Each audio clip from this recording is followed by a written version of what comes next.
पूर्ण समाज बांधव पहिल्यांदाच एक ऐतिहासिक रुपया जे आहे स्वतःच्या खर्चानं स्वतःची भाजी भाकरी घेऊन, कोणीही यामध्ये स्पॉन्सर नाही किंवा कोणी नाही, तर एवढ्या मोठ्या प्रमाणावर जवळपास 3 ते 4 लाख लोक आज नांदेडमध्ये जमलेले आहेत आणि महाराष्ट्राच्या वेगवेगळ्या सिटीमध्ये जे आहेत डिस्ट्रिक्टमध्ये तहसील ऑफिस असेल त्या ठिकाणी जमा होत आहेत आणि निवेदन देत आहेत. ही पहिली प्रक्रिया आहे सध्या. आणि फक्त बंजारा बांधवांचं आंदोलन फक्त महाराष्ट्रातच नसून बाकी पण राज्यामध्ये जे आहे की त्यांना त्या राज्यामधून एससी मध्ये असो एसटी मध्ये असो त्याच्यामध्ये कमी करावे यासाठी सुद्धा त्या राज्यामध्ये एसटी मध्ये कमी करावे म्हणून तेलंगणामध्ये मागणी चालू आहे.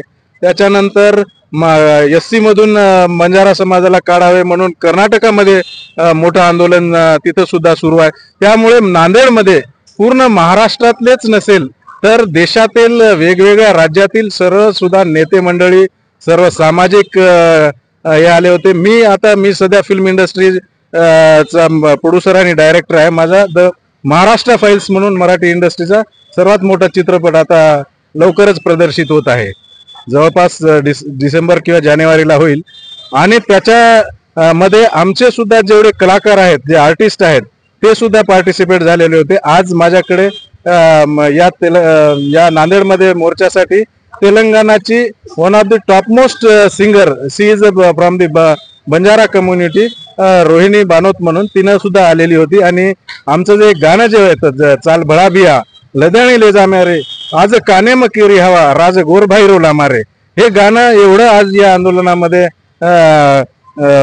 चालते आणि ते तंतोतंत या सिच्युएशनला जुळते. चाल दिल्ली जामा हसाब मागला मारे आज काने मकिरी हवा राज गोरभाई रोला मारे म्हणून अशा पद्धतीचं आम्ही काही वर्षापूर्वी केलं होतं. पण आज अचानक पूर्ण आंदोलनामध्ये एकच गाणं वाजते. त्यामुळे मला डॉक्टर बी डी चव्हाण साहेबांनी आणि इथल्या कृती समितीच्या सर्व सदस्यांनी जे आहे मला सांगितले होते की आपण यावे. त्यामुळे पुढची भूमिका अशी आहे की नांदेड तर आताच हे आहे, त्याच्यानंतर विभागीय जो मेळावा आहे आता 16 ऑक्टोबरला जे आहे औरंगाबादला आहे, संभाजीनगरला.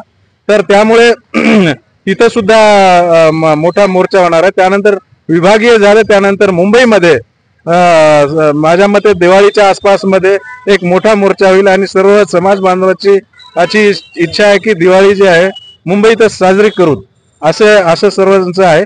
त्यानंतर जरी नाही आम्हाला काही न्याय भेटला तर आम्ही मग दिल्ली आहे, कारण हा निवाडा जो आहे हा न्याय शेवटी जो आहे की दिल्लीला होणार आहे. आणि आम्ही आदिवासी होतोच, आदिवासी आहेत आणि आदिवासीचा आमचा हक्क आहे. त्यामुळे आम्हाला ते मिळवल्याशिवाय आम्ही गप्प बसणारे नाही आहेत. आता आजपर्यंत खूप संघर्ष केलेला आहे. आज एक शोकांतिका म्हणजे महाराष्ट्राची अशी आहे की महाराष्ट्राच्या इतिहासामध्ये जेव्हापासून भारत स्वतंत्र झालेला आहे एकही सुद्धा IAS ऑफिसर, IPS ऑफिसर जो आहे सिव्हिल सर्व्हिसेस मध्ये जो आहे की गेलेला नव्हता. 2008 मध्ये पहिल्यांदा संदीप राठोड त्रिपुरा कॅडरचे IAS ऑफिसर आहेत आणि अमित राठोड जे कलकत्त्याला DIG आहेत आता वेस्ट बंगाल कॅडरचे, त्या 2008 मध्ये म्हणजे आज आपण बघा आम्हाला 60 वर्ष लागले, ते पण आम्ही मेरिटवर आम्ही तिथं गेलेले आहोत. तर हा समाज जर बंजारा समाज जर आदिवासी मध्ये असला असता तर आज तेलंगणामध्ये जवळपास आमचे 100च्या वर IAS IPS IRS आणि व्हेरियस सेंट्रल सर्व्हिसेस मध्ये ऑफिसर्स आहेत. आज जे आहे की आम्ही नाही आहेत, आम्ही तिथं रिझर्वेशन मध्ये कमी पडतोय आहे आणि तो आमचा हक्क आहे. मूळ हैदराबाद गॅजेट जो आहे, हैदराबाद गॅजेट तिथं त्यांना लागू आहे, तोच हैदराबाद गॅजेट आता महाराष्ट्रामध्ये लागू झालेला आहे. त्यामुळे आमची सुद्धा मागणी आहे की आता आम्हाला आरक्षण भेटलंच पाहिजे आणि महाराष्ट्र गव्हर्नमेंटने शिफारस करून सेंट्रल गव्हर्नमेंटला पाठवलं पाहिजे. आणि तिथं सुद्धा राज्य दोन्ही ठिकाणी भाजपच असल्यामुळे भाजपच्या श्रेष्ठीने जरी ठरवलं तर हे काम मार्गी लागू शकते आणि बंजारा समाजाला न्याय भेटू शकतो. तुम्ही पाहत आहात महाराष्ट्राच्या कुशीतलं GK न्यूज मराठी, सात जनतेची भूमी महाराष्ट्राची.